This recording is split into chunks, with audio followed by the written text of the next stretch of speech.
O Matrimônio, por Søren Kierkegaard. Editorial Psi II, canal Le Conde. Capítulo 3. Os porquês do matrimônio.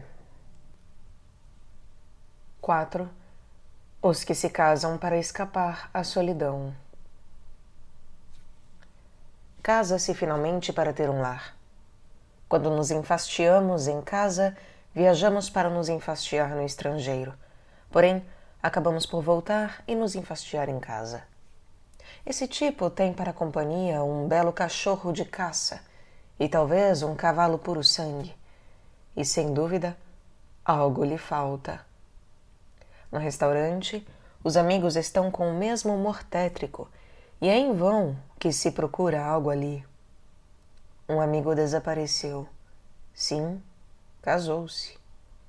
Pensa-se sentimentalmente em sua velhice e sente-se um vazio total. Ninguém nos aguarda quando estamos ausentes. A velha governanta é, no fundo, uma excelente pessoa, porém, não sabe absolutamente levantar o humor e fazer a casa um pouco mais agradável. Então nos casamos. Os vizinhos aplaudem, aprovam essa decisão sábia e razoável, e se opina que o essencial no matrimônio, a sorte maior do mundo, é ter esta cozinheira de confiança, de bom caráter e capaz de ir sozinha ao mercado, sem furtar. É uma sorte ter uma criada tão hábil que sabe fazer tudo. Porém, então, por que esse velho hipócrita não se contenta em casar com uma enfermeira? Porém não, o melhor não lhe é suficiente. E essa criada é, além do mais, uma bonita moça, que saberá perdoar os erros desse verdugo. E se ela nunca antes havia amado, a situação torna-se mais falsa e mais cruel. Já o imaginas, não preciso falar. E contudo, confessarás que vemos certas uniões, geralmente da classe média, contratadas com a intenção de ter um lar, e que são muito belas. São homens não muito jovens que, sem haver percorrido o mundo, gozam de um pecúlio suficiente e pensam então em casar-se. Porém, sua conduta é boa, e espero que não te ocorra dirigir teus sarcasmos contra tais uniões. Uma simplicidade que não parece de nobreza outorga à vida dos esposos um duplo caráter estético e religioso. Porque nada tem de egoísta a ideia de ter um lar. Isso, pelo contrário, lhe associa a ideia de ter um dever, um ato que lhes corresponde e que, além disso, é uma obrigação grata. Não é raro que as pessoas casadas falem de sua sorte e do tormento dos solteiros. Temos nosso teto e, quando envelhecermos, teremos um refúgio. E às vezes acrescentam com ênfase solene de um sermão dominical: nossos filhos e netos nos fecharão os olhos e nos prantearão. Aos solteirões, acrescentam, os esperam sorte oposta. Concedem com um pouco de inveja que viveram melhor os anos da juventude e secretamente ainda desejariam ser livres. Porém, não se pode ter tudo. Ocorre com o solteiro o mesmo que com o homem rico. Tiveram sua parte antecipadamente. Todos esses matrimônios têm um defeito em comum: fazer de um momento particular da união o motivo da união. Essa classe de esposos sente-se decepcionada quando tem que confessar que, no final das contas, o matrimônio é algo mais que a aquisição de um lugar de comodidade e bem-estar. Façamos, porém, a abstração de toda essa hipocrisia para ver o lar em sua beleza e em sua verdade. Não é dado a todo mundo ter uma atividade muito vasta, e muitos dos que creem trabalhar por uma grande causa surpreendem-se mais cedo ou mais tarde de seu erro. Não me refiro a ti, porque és demasiado inteligente para não farejar de imediato essa ilusão de que zombaste muitas vezes, e com muito humor. Tens, nesse sentido, uma dose extraordinária de resignação e renunciaste a tudo, de uma vez por todas. Preferes divertir-te.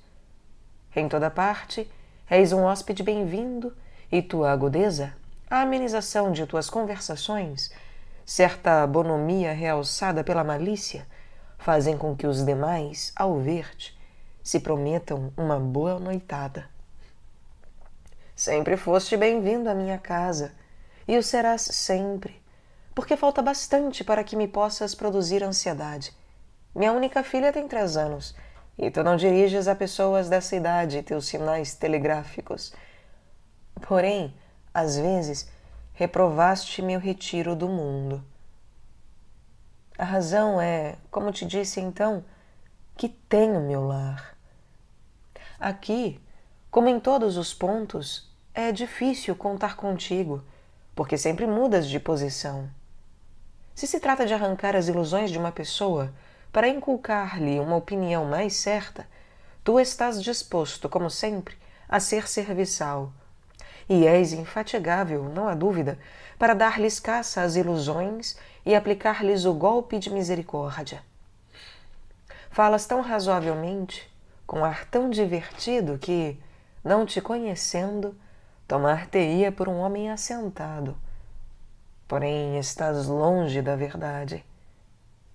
Empenhas-te em arruinar as ilusões e, por força de fazê-lo em todas as direções imagináveis, te afundas em uma ilusão nova, a de crer que um pode se deter ali. Sim, meu amigo, tu vives em uma quimera e nada levas a termo. Porém, ó céus, disse a palavra que sempre produziu em ti um efeito tão curioso. Dizes, e quem leva a termo alguma coisa? Essa é uma das ilusões mais perigosas. Eu não me agito. Não. Divirto-me o melhor que posso. E, sobretudo, dos que creem fazer alguma coisa. Não é por acaso incrivelmente ridículo que um homem forme de si tal ideia? Cada vez que abordas esse tema, sinto-me mal disposto, porque tua frase contém um sofisma insolente que, sustentado com tua audácia característica, te deixa sempre com a última palavra, ou pelo menos te proporciona um êxito. Recordo-me daquela vez que, depois de escutar por muito tempo um homem indigno de teus discursos, sem dignar-te a pronunciar uma palavra de refutação e irritando-o somente com teu sorriso sarcástico, respondeste ao final, para regozijo dos presentes: quando você aplica estas palavras a todo o resto de sua atividade, e fazendo caso omisso desta falação, nada se pode objetar, por certo, à sua crença de que realmente trabalha para o bem geral e particular. Dás-me pena quando falas desse modo, e me compadeço de ti. Se não te detiveres neste assunto, acabarás por perder os dons de uma rica natureza. Esse é o perigo. Não há dúvida. Teus rompantes e tuas saídas têm uma força que não encontrei em muitos e torpes descontentamentos profissionais. Por outro lado, tampouco fazes parte desse grupo, porque não lhes impressiona tuas sátiras, talvez por teres ido mais longe que eles. Jovial e contente, sorris, usas o chapéu de maneira requintada, não te aborreces com os contratempos da vida, ainda não te afiliaste a nenhuma sociedade de agentes fúnebres. Porém, tuas palavras são também perigosas para os jovens, a quem impressionas pelo aprumo orgulhoso que manifestas em todas as circunstâncias da vida. Não te recordarei que todo homem tem uma missão a cumprir no mundo. Pergunto somente se não há em tua vida certas coisas que cobres com um véu impenetrável, e se há essas coisas, não são tais que te incitem a fazer também algumas coisas, e tua melancolia geme dolorosamente ao ver o pequeno fruto de teu esforço. Se pudéssemos ver teu foro íntimo, quão diferente aparecerias. E não te entristece profundamente não fazer nada. Nesse ponto, tem um indício. Um dia, deixaste escapar algumas palavras que não se perderam, e não o duvido, tu darias tudo para ser capaz de fazer alguma coisa. Se és ou não responsável por essa tua impotência, se emana de um orgulho que deve ser quebrado para que estejas apto para a ação, não o sei, nem te espremerei para sabê-lo.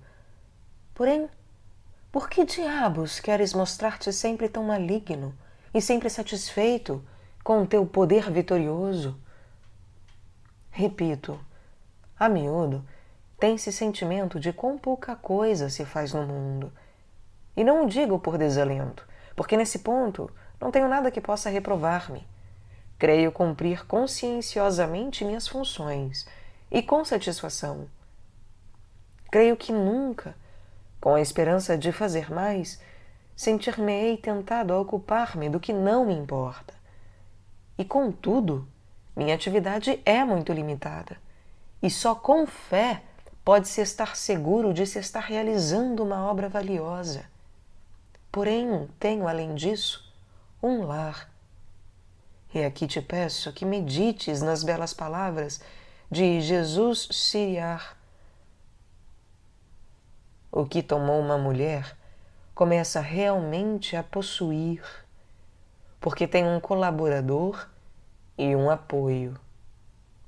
Onde falta a fechadura, os bens serão roubados, e onde a mulher está ausente, se suspira e se vagueia como uma alma penada.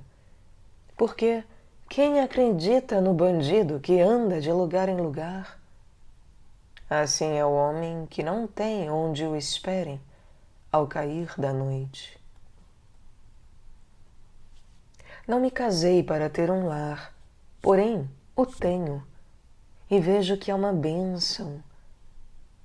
Não creio ser um marido bufão, nem que te atrevas a dirigir-me esse epíteto. Nem sou o marido de minha esposa, como é o marido da rainha da Inglaterra. E se ela não é, como na casa de Abraão, uma escrava a quem o expulsaria com a criança, tampouco é uma deusa, a cujo redor eu execute cabriolas amorosas. Tenho um lar que não é todo meu, porém sei que é todo de minha mulher, porque sei que ela o criou com toda a humildade, e porque sei que tenho sido e serei todo dela, tanto como um ser humano pode ser de outro. Quero mostrar-te agora que boa coisa é ser todo para o outro, sem que nada de finito e particular seja lembrado com ingratidão. E falo com uma comodidade tanto maior, porque sei que minha mulher não corre o risco de ver-se menosprezada. Não se casou comigo por necessidade. Não era uma moça pobre, em favor de quem eu cumpriria uma boa ação, como diz o mundo, com um profundo desprezo. Não era uma boa boba com quem se casa por razões especiais e de quem eu conseguiria tirar algo de bom, graças à minha sabedoria. Ela era independente e, o que vale mais, de gostos tão simples que não tinha necessidade de ser convencida. E era sã, muito mais que eu, e também mais animada. Sua vida não podia, naturalmente, ser tão agitada como a minha, nem tão reflexiva. Minha experiência poderia preservá-la de muitos aborrecimentos, porém, sua índole sadia tornava supérflua essa preocupação. Nada me deve verdadeiramente, e sem dúvida sou todo dedicado a ela. Sem ser-lhe necessário, não lhe tenho sido indiferente. Tenho velado por ela, e ainda durmo como Neemias, armado. Sirvo-me de uma imagem que surgiu em meus lábios em outras circunstâncias, e para mostrar que não esqueci tua observação maliciosa quando objetaste que isso seria um estorvo para minha mulher. Meu jovem amigo, já vês que teus sarcasmos me deixam frio, posto que os repito. E sem rancor, te asseguro. De modo que não tenho sido nada para ela, e sem dúvida, sou tudo. Enquanto que tu tens dado tudo a uma série de pessoas para quem, no fundo, não és nada.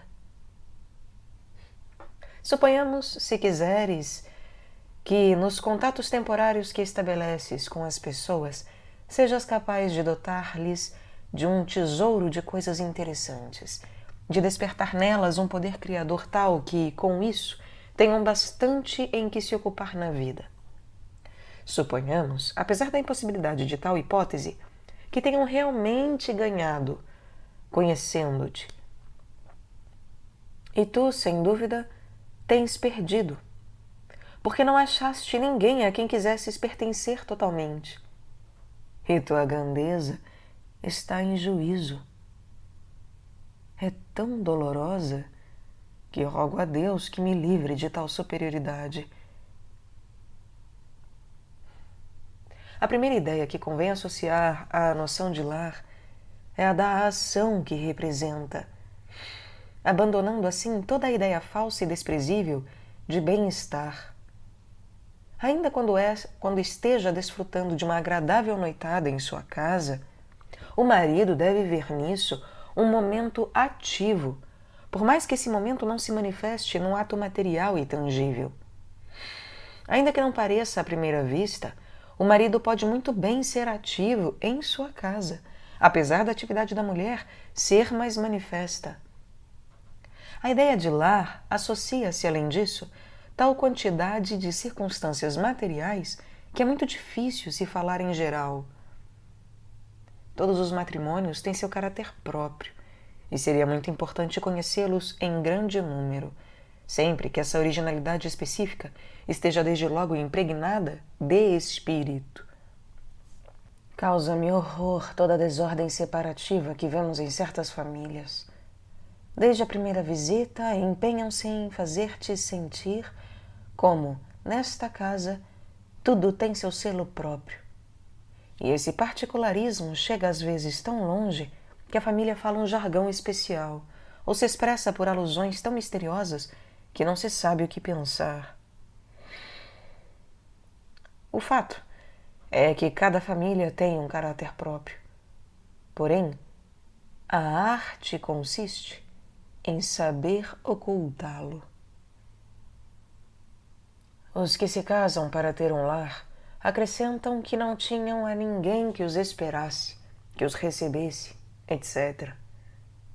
Isso mostra que somente têm um interesse quando pensam ao mesmo tempo na vida exterior. Deus seja louvado. Não sinto em absoluto a necessidade de sair para recordar-me ou esquecer-me de que tenho um lar. Essa sensação me acomete onde quer que esteja, e não necessito ir ao salão ou à sala de jantar para convencer-me de que tenho um lar. Essa sensação costuma apoderar-se de mim quando estou só em meu gabinete de trabalho e ouço abrir-se a porta, e pouco depois vejo um palminho de rosto alvoroçado no vidro, no mesmo momento coberto novamente pela cortina que volta a seu lugar. Ouço então um ruído suave e aparece entre os batentes um rosto que se diria ter corpo. É minha mulher a meu lado. Porém, já volta outra vez às suas ocupações. Essa sensação pode possuir-me quando, tarde da noite, vejo na solidão, como antigamente no colégio. Ocorre então que acendo a luz e deslizo silenciosamente até o quarto para ver se dorme realmente. Claro que sinto o mesmo, frequentemente, quando volto a casa. Acabo de chamar. Ela sabe que tenho o costume de chegar pontualmente. Nós, os pobres funcionários, temos também o inconveniente de não poder ver nossas mulheres a qualquer hora. E ela conhece meu modo de chamar. Entretanto, então no vestíbulo, escuto o buliço das crianças, ao qual ela mescla sua voz, e a vejo chegar frente da pequena corte, tão criança, que parece rivalizar em alegria com os meninos. Então sinto que tenho um lar. E quando uma expressão grave, tu te vanglorias de ser psicólogo, porém, quem o pode ser tanto quanto uma mulher? Como muda essa menina que ao momento fazia travessuras. Não se entrega ao desespero, nem se enfada, e sim anela aquela força sem dureza, infinitamente flexível, semelhante à espada que pode bater na pedra, e sem dúvida ser presa à cintura. E quando me vê mais preguiçoso, o que também me ocorre, meu Deus, de quanta deferência não é capaz. E, sem dúvida, que superioridade há em tais preocupações.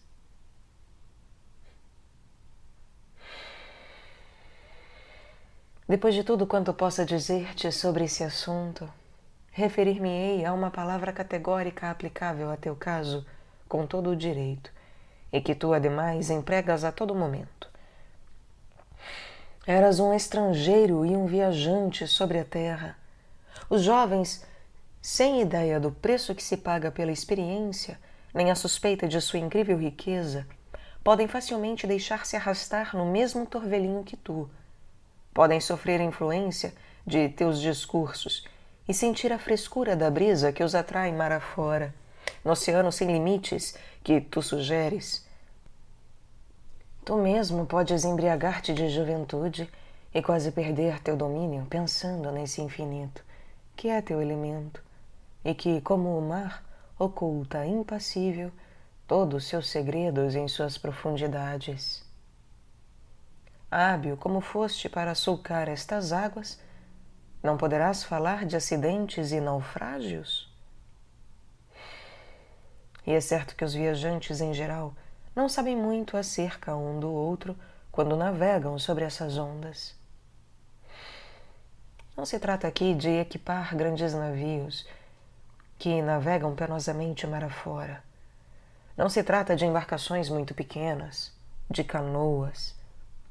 Aproveita-se o momento, estende-se a vida, corre-se com a velocidade infinita dos pensamentos inquietos, um sobre as ondas sem fim, outro sobre os céus infinitos. É uma vida perigosa, porém, está-se familiarizado com a ideia de perdê-la, porque o prazer consiste em perder-se assim no infinito, de sorte que não sobre senão o gozo dessa perda. No Oceano Pacífico, dizem os marinheiros, vê-se uma espécie de barco fantasma, o holandês errante. Uma pequena vela estendida e corre sobre as ondas com prodigiosa rapidez. O mesmo ocorre com tua navegação no oceano da vida.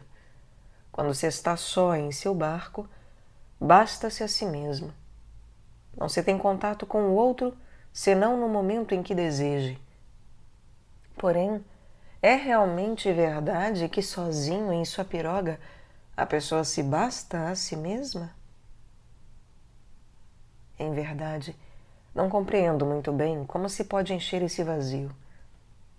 Sem dúvida, como és o único homem, o único que conheço, a quem essa declaração não é em absoluto um embuste, sei também que tens a bordo um passageiro capaz de encher o tempo, de sorte que tu poderias dizer-te só em meu barco, só com minha tristeza, só com minha desesperança, que tens a cobardia de cultivar antes de submeter-te, como deveria, à dor salutar da cura. Permita-me aclarar a face de tua vida, oculta em sombras. Não é que eu queira espantar-te, nem pretendo ser um pássaro de mau agouro. E tu és demasiado esperto para deixar-te sugestionar. Pensa, porém, na plenitude da dor, na melancolia, na humilhação de ser, neste sentido, estrangeiro e viajante na terra.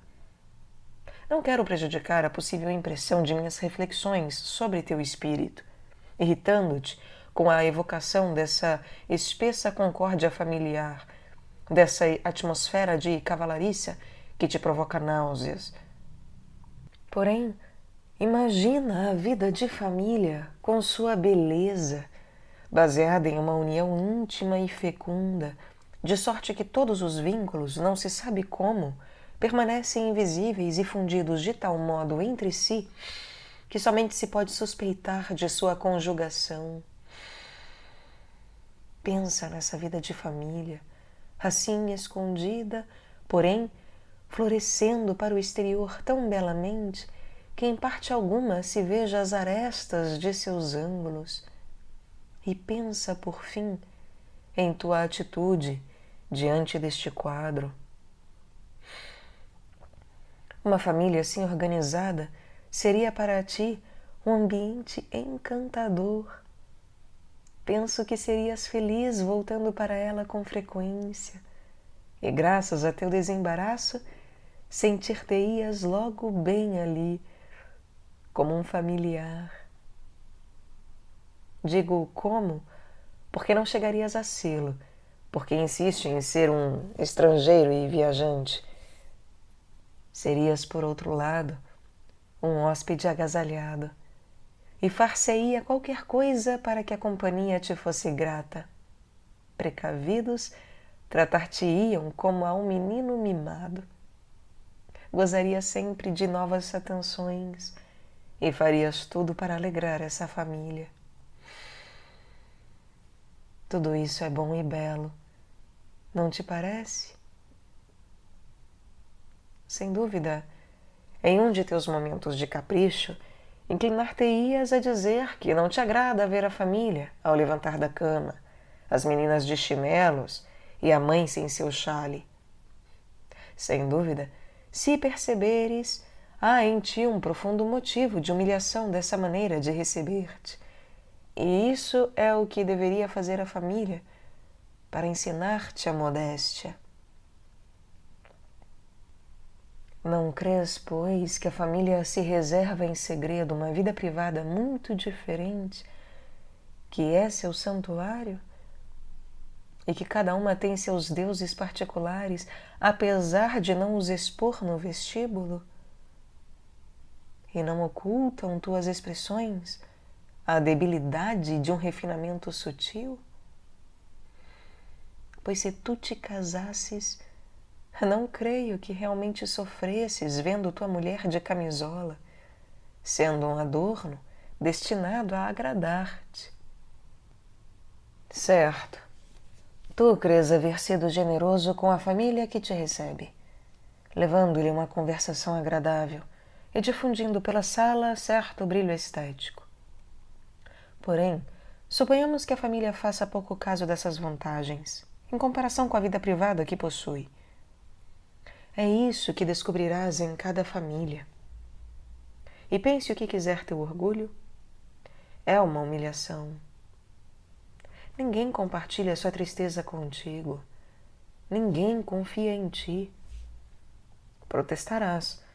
Lembrarás um caso ou outro em que te has enriquecido com uma quantidade de observações psicológicas. Porém, elas são, frequentemente, uma ilusão.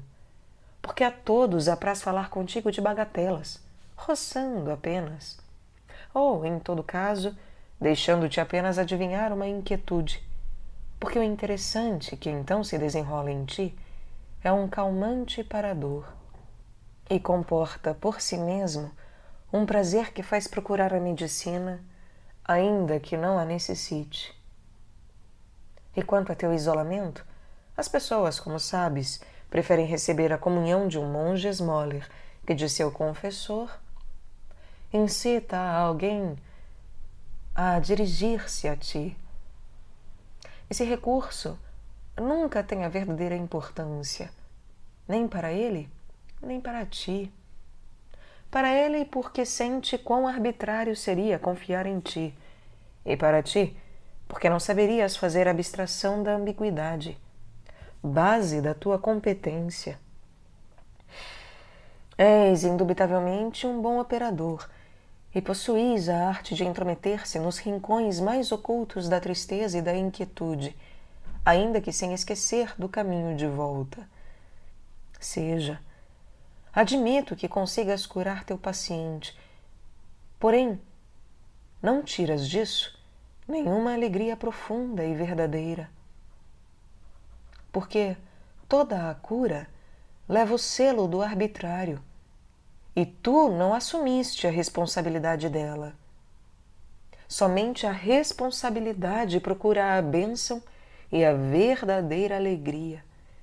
E isso, mesmo que não tenha a metade de tua habilidade.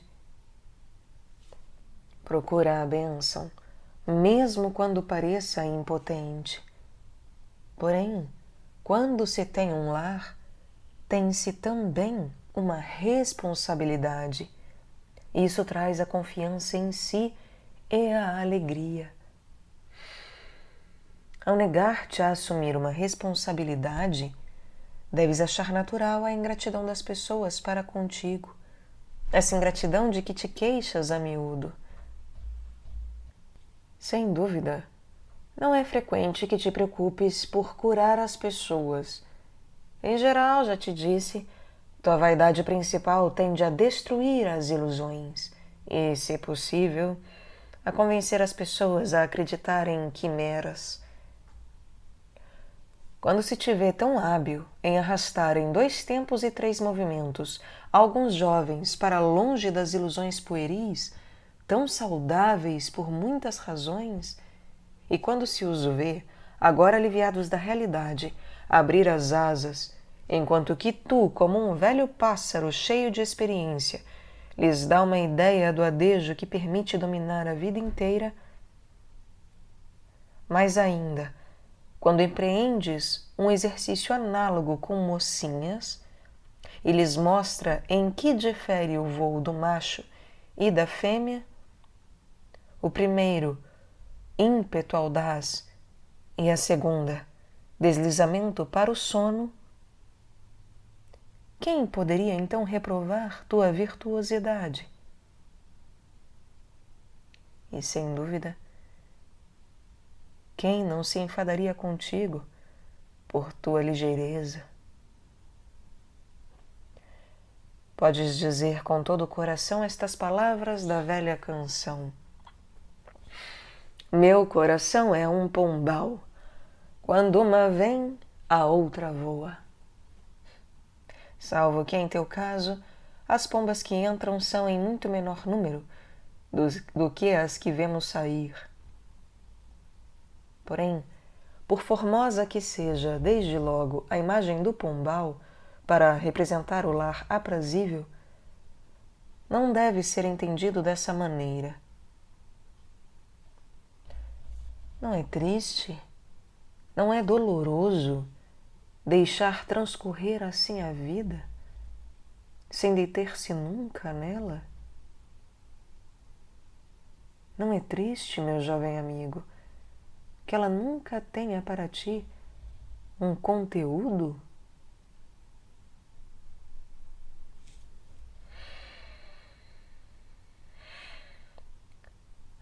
Deixa uma certa melancolia sentir que se envelhece.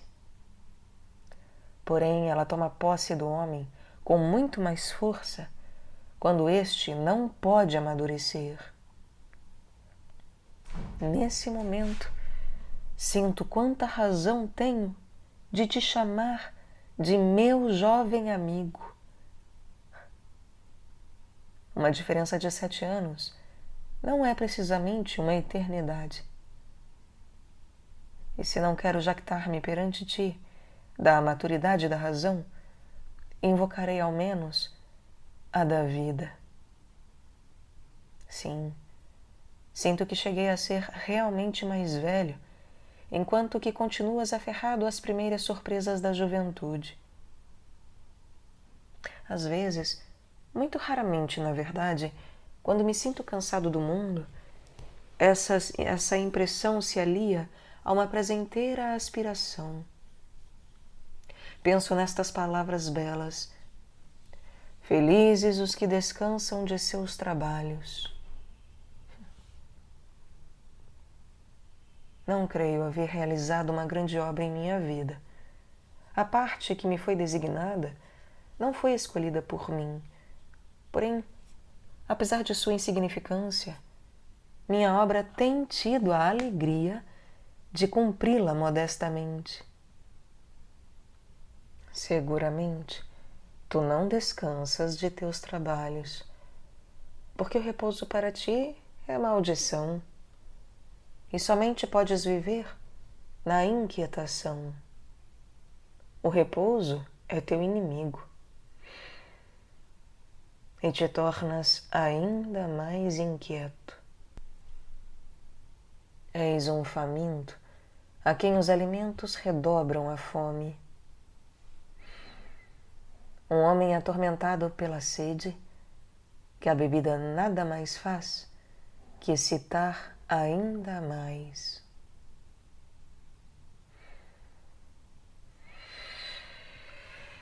Volto, porém, a meu tema, às intenções de ordem finita, segundo as quais as pessoas contraem matrimônio. Não citei mais que 3 delas, que parecem ter um argumento em seu favor e que refletem sempre tal ou qual momento da união, apesar de que, em sua exclusividade, sejam tão ridículas como contrárias à estética e à religião. Omitirei muitas outras absolutamente míseras por sua estreiteza e que nem sequer se prestam ao riso. Por exemplo, o matrimônio por dinheiro, o matrimônio por ciúmes, o matrimônio ditado pelas esperanças, a esperança de que ela morrerá ou viverá longo tempo, porém será uma árvore fértil, carregada de frutos, de modo que se poderá, graças a ela, embolsar as heranças de uma coleção de tios e tias. Não tenho ânimo para nomear essas baixezas. Porém, como conclusão desse vexame, posso inferir, como se viu, que o matrimônio, por ser estético e religioso, não pode ter porquês de ordem finita. Porém, tal era precisamente o caráter estético da paixão, de modo que até neste caso o matrimônio está no mesmo nível que ela. E o caráter estético do matrimônio consiste em que compreende uma série de porquês que a vida revela em toda a sua bênção.